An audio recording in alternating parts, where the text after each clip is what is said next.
स्वर्ग, एक असा काळ जेव्हा हे साम्राज्य परिपूर्णतेचं आणि अजिंक्य शक्तीचं प्रतीक होतं. इथला प्रत्येक कोपरा सुवर्णप्रकाशाने उजाळलेला होता आणि देवराज इंद्राची सत्ता सर्वोच्च होती. पण शक्तीसोबतच एक धोकादायक गोष्ट येते, अहंकार. जेव्हा ऋषी दुर्वासांनी इंद्राला एक अत्यंत दुर्मिळ आणि दिव्य हार भेट दिला, तेव्हा इंद्राने तो हार ऐरावत हत्तीच्या सोंडेवर ठेवला. हत्तीने तो हार खाली फेकून दिला. हा देवांचा नाही, तर दुर्वासांचा अपमान होता. संतापाच्या भरात त्यांनी शाप दिला आणि काही क्षणातच स्वर्गाचं तेज संपलं. सुवर्ण राजवाणी काळे पडले, देवांची शक्ती नष्ट झाली आणि दानवांनी अत्यंत सहजपणे स्वर्गावर ताबा मिळवला. इंद्राच्या या अहंकारामुळे स्वर्गाची सुरक्षा आतून पोखळली गेली. बाहेरच्या शत्रूने केवळ त्या कमकुवतपणाचा फायदा घेतला आणि एका क्षणात संपूर्ण वैभव धुळीला मिळालं. स्वर्ग हातातून एलावर हातबल झालेले आणि शक्ती गमावलेले देव मार्ग शोधण्यासाठी भगवान विष्णूंकडे पोहोचले. विष्णूंनी त्यांना एक असा उपाय सांगितला जो अशक्य वाटत होता.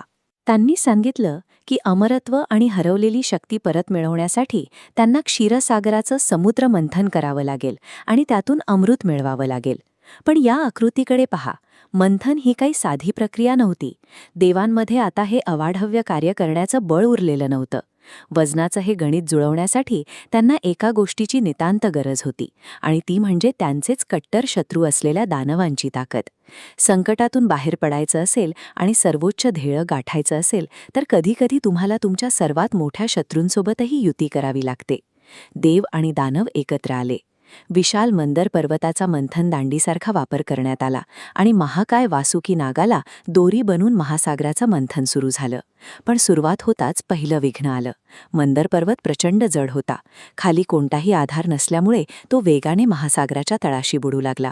संपूर्ण प्रक्रियाच थांबण्याची वेळ आली. तेव्हा भगवान विष्णूंनी कूर्म अवतार घेतला.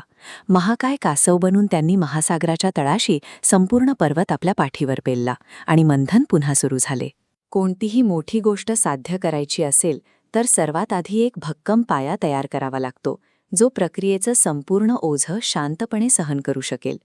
सर्वांना वाटलं होतं मंथनातून अमृत बाहेर येईल, पण महासागरातून उसळून आलं हलाहल, असं भयंकर विष, ज्याच्या उष्णतेने ब्रह्मांड जळून राख होऊ लागलं.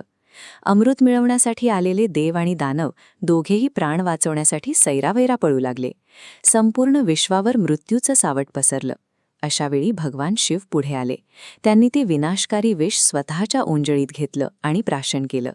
माता पार्वतीने ते विष त्यांच्या गळ्यातच रोखलं. या प्रक्रियेत शिवांचा कंठ निळा पडला आणि विश्वाचे प्राण वाचले.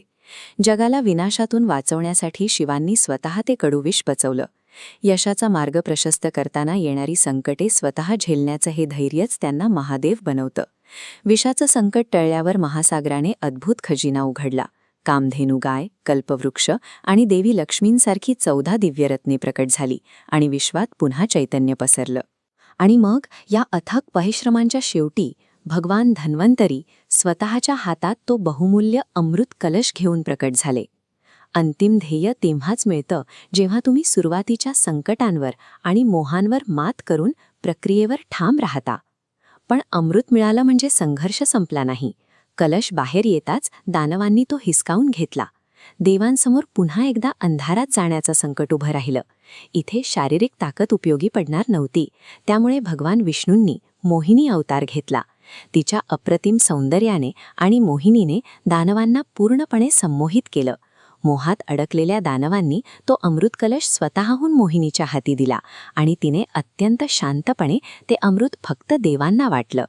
कठोर परिश्रम आणि ताकद तुम्हाला ध्येयाच्या जवळ नक्कीच नेतात, पण अंतिम विजय मिळवण्यासाठी योग्य वेळी संयम आणि अचूक बुद्धीचा वापर करावाच लागतो. समुद्र मंथनाची ही प्रक्रिया मानवी मनाच्या संघर्षाचं प्रतिबिंब आहे. आपल्या ध्येयांचा महासागर घुसळताना जे टप्पे येतात तेच या प्राचीन कथेत मांडले आहेत. मंथनात अमृत मिळण्यापूर्वी हलाहल विष बाहेर येणं अनिवार्य होतं. त्याचप्रमाणे यशाच्या प्रवासात अडथळे आणि कडवट टीका अनपेक्षितपणे समोर येतात. हे अपयशाचं विष पचवण्याची जिद्दच आपल्याला अंतिमतः प्रगतीच्या अमृतापर्यंत घेऊन जाते. जेव्हा तुम्ही संकटातही ही वैचारिक स्थिरता ठेवता, तेव्हाच आयुष्यात पुन्हा एकदा मांगल्य आणि वैश्विक समतोल प्रस्थापित होतो. म्हणूनच जीवनात कितीही कठीण काळ आला तरी डगमगू नका. लक्षात ठेवा, समुद्रमंथनानंतरच अमृत मिळतं. हा विचार महत्त्वाचा वाटला असेल तर चॅनल नक्की सबस्क्राईब करा. हर हर महादेव. जय